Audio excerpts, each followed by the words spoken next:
fact that it revs to 7,400 before we shift, I mean, that is wondrous.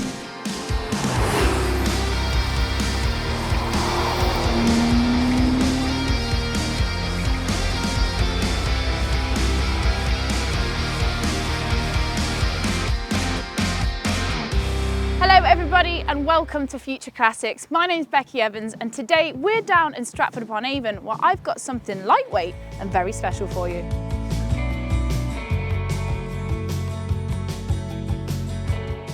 Hi. Hello. How are you? Yeah, very good, thanks. Nice to meet you. I'm Becky. Dudley.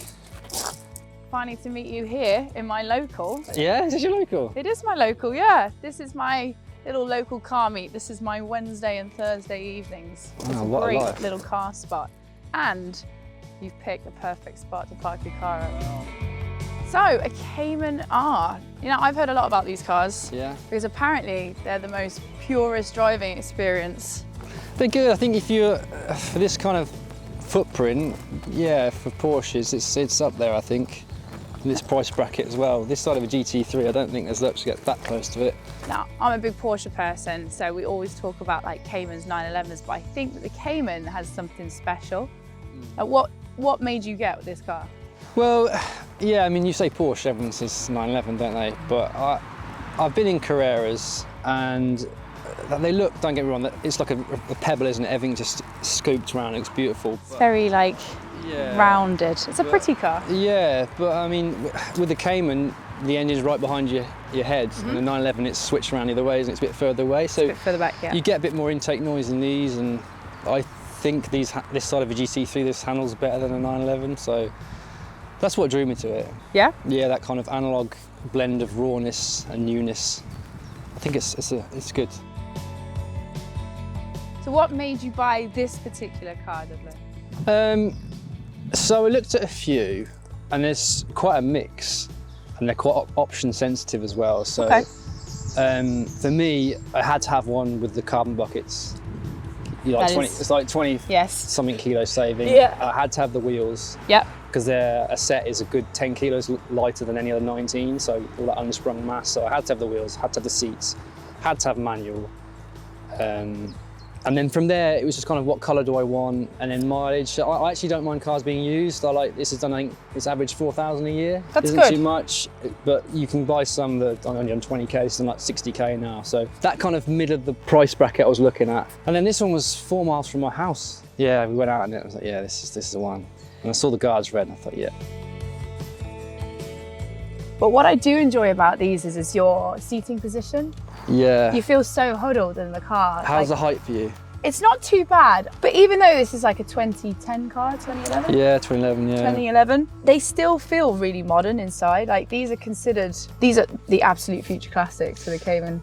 Potentially, yeah. I think it's that kind of functional interior. It's not too much flair. It just kind of everything does its job. It's no touch screens. It's all push buttons. It's analog. It's nice and everything's quite nice and ergonomic. Yeah, and like if you look at the rev counter, halfway around is 4,000 RPM. It's directly in line with the brake pedal, with the centre of the steering wheel and the centre of the seat. So you're like ergonomically just perfect where you are. Does that do something for you? Does that do something? I'm like looking at you like that does something for me. That yeah. So I'm getting a read on you here, Dudley. I'm like everything has to be perfect. I want to know, like, what is your favourite memory with this car? Well, recently I've just had a son, and he's only one, and he wakes up every morning. I go into his car. He says, "Car." Points out the window from literally waking up like that, car.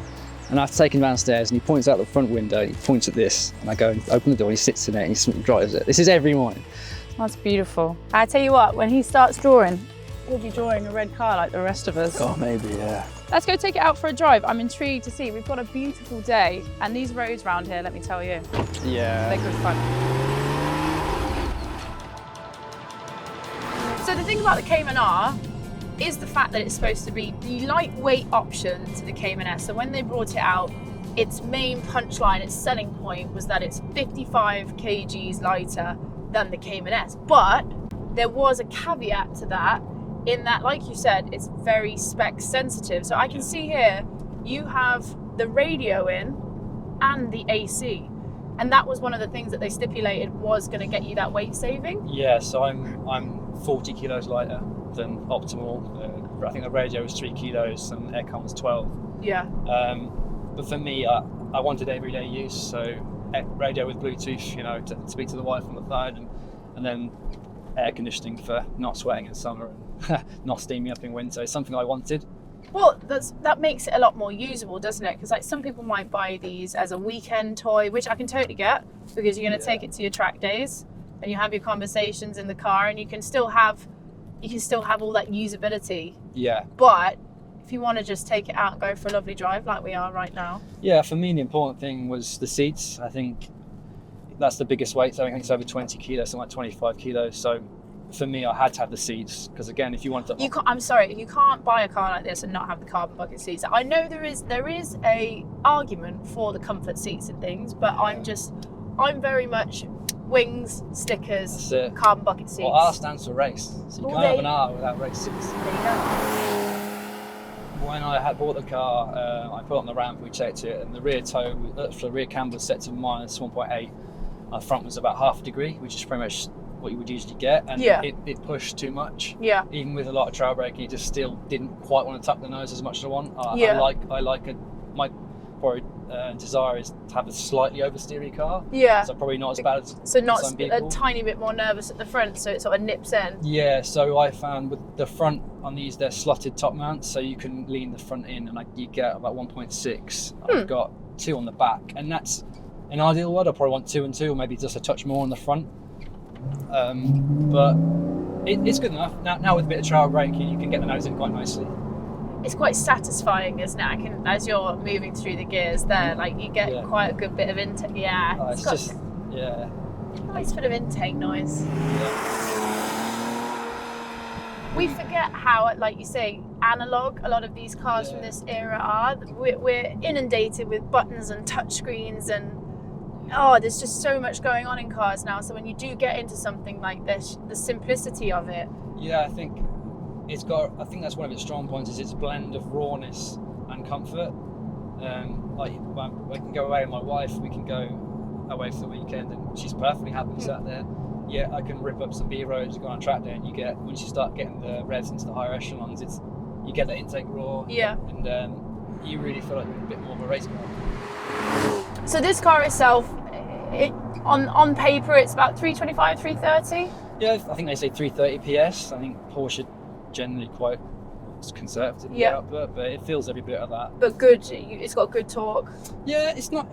So people say, oh, it's linear, and I get what they mean, but for me, it's an incline. Like the higher the revs to go, the more horsepower you get. So, I mean, I can go flat throttle in stick at 1800 now. Look, it's barely moving. Yeah. It sounds nice, but we're not really picking up okay. But this engine. Where does the fun start on the rev? For range? me, it all starts to go at 6. 6, okay. So you'll feel it at 4, 4.5, 5, and then you're really motoring at 6. And then if you shift right at 7.5, you pop back down to pretty much around 6, and then every gear just pulls hard. You've got to nail that shift at top end and shift quite quickly, and then it'll keep you in that optimum band. And then you really feel like you get the most out of it. Just give me all the info when I take it out in a minute. I'll be right around 8, and I'll be like, I see what he's talking about.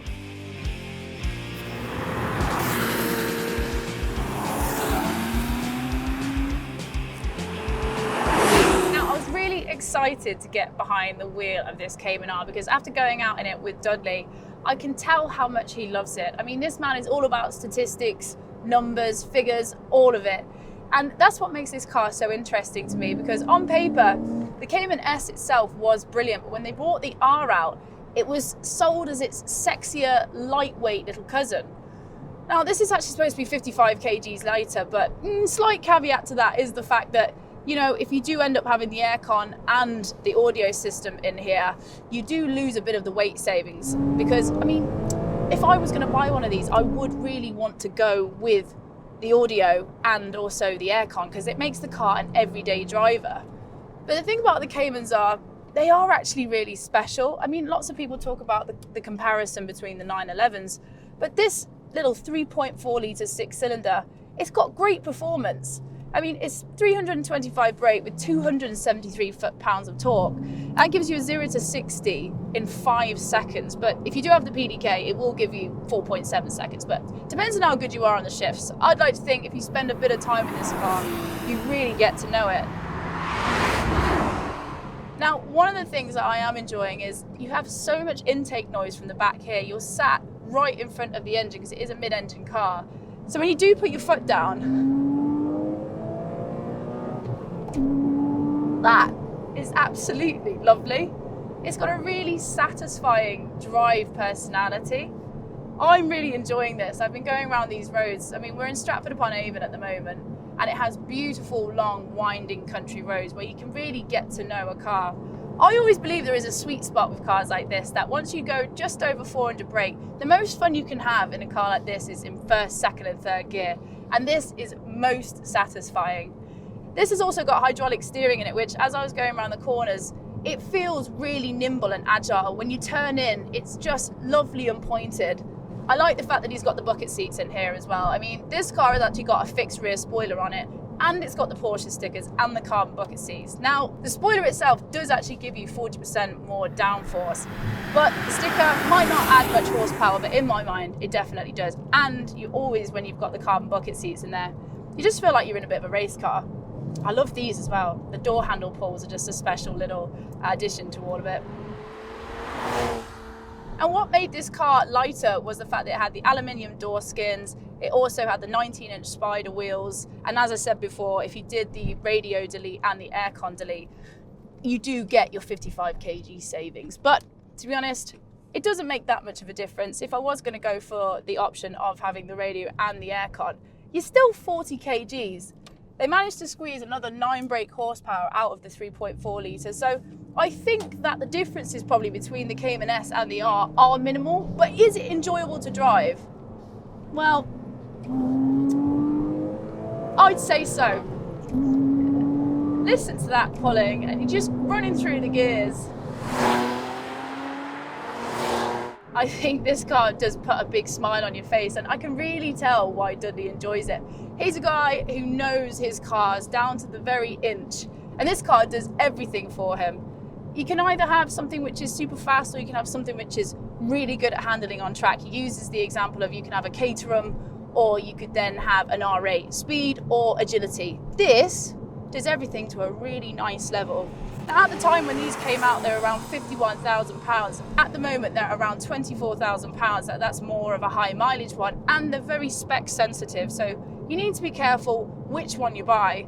But you know what, even if you're buying in at just over £30,000, you get a lot of car for your money. You could have a lot of fun in this, and if you want to take it on track, it's absolutely wicked. That's quite addictive really, isn't it?